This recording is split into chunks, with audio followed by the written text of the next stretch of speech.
श्री नाभा गोस्वामी जी महाराज, जिन्होंने भक्तमाल का लेखन किया। नाभा जी जो है 5 वर्ष की अवस्था और अंधे पैदा हुए थे अपने माता पिता के यहाँ। तो माता पिता ने भी सोचा कि पूरे जीवन भर कौन इसका बोझा ढोता रहेगा। वैसे बच्चा कैसा भी हुए, माता पिता की आत्मा होती है, तो लगभग तो माता पिता पूरी कोशिश करते हैं कि हम इसकी सेवा करें, चाहे वो पागल हो जाए, अंधा हो जाए, बहरा हो जाए, कैसा भी बच्चा हो, पर माता पिता का प्रेम तो उसके प्रति कम नहीं होता। पर कई ऐसे भी माता पिता होते ही हैं जो विचारहीन हैं, जो कुविचारी हैं, जो आचरण विहीन हैं, जो संस्कार विहीन हैं। उन्हें ऐसा लगा कि अंधा बच्चा पैदा हुआ, अब इसका बोझा भला जीवन भर कौन ढोएगा। तो 5 वर्ष की अवस्था में नाभा जी को लिया और ले जाकर के जंगल में छोड़ करके आ गए। नाभा जंगल में शांति से एक नदी के किनारे बैठे हैं शिला पर, और उसी समय अग्रदास जी महाराज जो परम संत थे उनका आगमन हुआ। और अग्रदास जी महाराज का आगमन जब हुआ तो उन्होंने पूछा नन्हे से नाभा जी से कि हे पुत्र, हे बेटा, आप कौन हैं? उन्होंने कहा महाराज ये तो मैं भी नहीं जानता,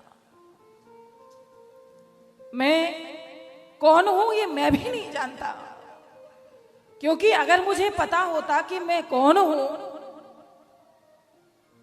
5 वर्ष की अवस्था में न खाने की व्यवस्था, न पीने की व्यवस्था, और मेरे माता पिता मुझे इस घने घोर जंगल में छोड़ करके चले गए। मैं अंधा हूं, मैं देख भी नहीं सकता, मैं कहां से आया हूं, कहां मैं जाऊंगा, कौन मेरा है, कौन मेरा नहीं है, मुझे कुछ भी ज्ञान नहीं है। प्रभु आप कृपा यदि करें तो मेरा कुछ हो सकता है। तब अग्रदास जी महाराज ने कहा कि मैं कुछ करता हूं, और अपने कमंडल से जल लेकर के जैसे ही नाभा जी के ऊपर थोड़ा सा छिड़काव दिया, नेत्रों के ऊपर छिड़का, तो नाभा गोस्वामी जी की नेत्र ज्योति जो थी वो वापस आ गई, नेत्र ज्योति प्राप्त हो गई, देखने लगे। और देख करके जैसे ही संत को अपने समक्ष देखा तो चरणों में गिर गए।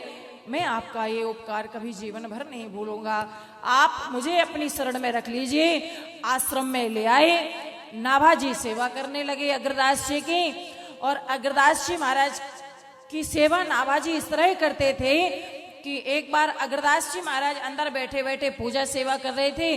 पहले एसी की व्यवस्था, पंखे की व्यवस्था तो उस समय में थी नहीं, तो अंदर एक कपड़ा ऊपर से लटका दिया जाता था और रस्सी ऊपर से निकाल करके बाहर लटका दी जाती थी। शिष्य बाहर बैठ करके वो रस्सी हिलाता रहता था और गुरुजी को पंखा सेवा होती रहती थी। वो कपड़ा हिलता था तो उससे गुरुजी को पूजा में किसी भी प्रकार का कोई विघ्न ना हो, गर्मी ना लगे, इसलिए वो बाहर बैठे बैठे रस्सी हिला रहे थे, पंखा सेवा कर रहे थे। और अग्रदास जी पूजन कर रहे हैं, अंदर ठाकुर जी का मानसिक पूजा कर रहे हैं। उसी समय अग्रदास जी का एक व्यापारी शिष्य विदेश किसी अपने व्यापार के काम से जा रहा था, जहाज में बैठा हुआ था। भयंकर तूफान आया और वह जहाज जो था वो डगमगाने लगा। उस शिष्य ने जहाज में बैठे बैठे गुरुजी को पुकारा। जब भी जीवन में कोई विपत्ति आए तो गुरु का स्मरण कर लेना चाहिए। गुरु सारे संकटों का हरण करने, सच्चा गुरु यदि है तो वो सारे संकटों का हरण करने वाला। महाराज श्री अवधेश जी के जीवन में, दशरथ जी के जीवन में विपत्ति आई, रघुवंश का उजियाला, रघुवंश में कोई अब आगे इस वंश को चलाने वाला बालक अभी तक उत्पन्न नहीं हुआ, पैदा नहीं हुआ, तो गुरुजी को जाकर के निज दुख सुख सब गुरु ही सुनाया। दुख किस बात का कि प्रभु ने मुझे वरदान दिया था पर अभी तक हमारे यहाँ जन्म लेकर के नहीं आए, पुत्र रूप में नहीं आए। और सुख किस बात का, दुख तो इस बात का है कि वचन तो दिया था पर भगवान नहीं मिले। पर सुख किस बात का है, भगवान नहीं मिले तो क्या हुआ, भगवान को मिलाने वाले संत मिल गए हैं। तो अगर मिलाने वाले मिल गए तो अब भगवान को मिलते हुए देर नहीं मिलेगी। गुरुदेव मुझे मिल गए। हरि दुर्लभ नहीं जगत में, हरिजन दुर्लभ हुए। भगवान का मिलना संसार में कठिन नहीं है, भगवान के मिलाने वालों का मिलना संसार में कठिन है।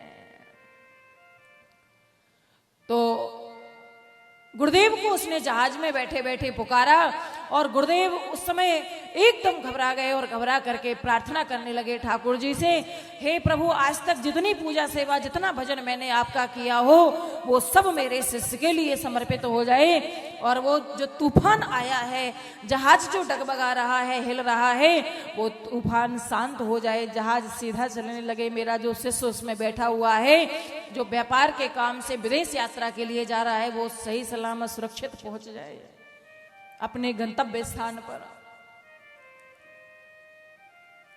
तो गुरुजी तो प्रार्थना कर ही रहे थे, भगवान की पूजा सेवा कर रहे थे, लेकिन गुरुजी के मन की बात को बाहर बैठे इतनी सेवा करते थे श्री नाभा जी कि गुरुजी क्या सोच रहे हैं, गुरुजी के मन में क्या चल रहा है, वो बात भी उन्हें समझ में आने लगी।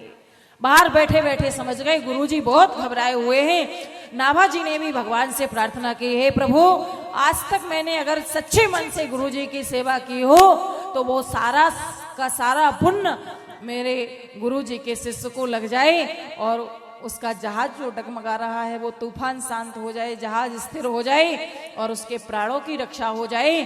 जैसे ही नाभा जी ने प्रार्थना की, जहाज सुरक्षित हो गया, तूफान शांत हो गया और नाभा जी बाहर से ही चिल्लाए, गुरुदेव, तूफान शांत हो गया है, जहाज स्थिर हो गया है और आपके शिष्य के प्राण अब सुरक्षित हैं, वो अपने गंतव्य स्थान पर एकदम ठीक ठाक पहुंच जाएंगे।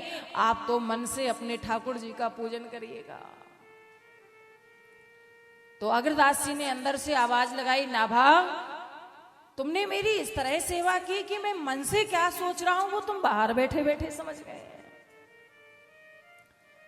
तो आज गुरुजी ने नाभा जी से कहा कि सच्चा प्रेम, सच्ची सेवा तुमने मेरी की है, सच्ची भक्ति तुमने मेरी की है। मैं भगवान से प्रार्थना करता हूं कि भगवान तुम्हें दर्शन देने के लिए अवश्य ही उपस्थित हूं। और नाभा जी को साक्षात भगवान का दर्शन हुआ। तो मेरे कहने का मतलब है कि संसार से विरक्ति, गोविंद में अनुरक्ति, यही भक्ति का प्रमुख उद्देश्य होना चाहिए।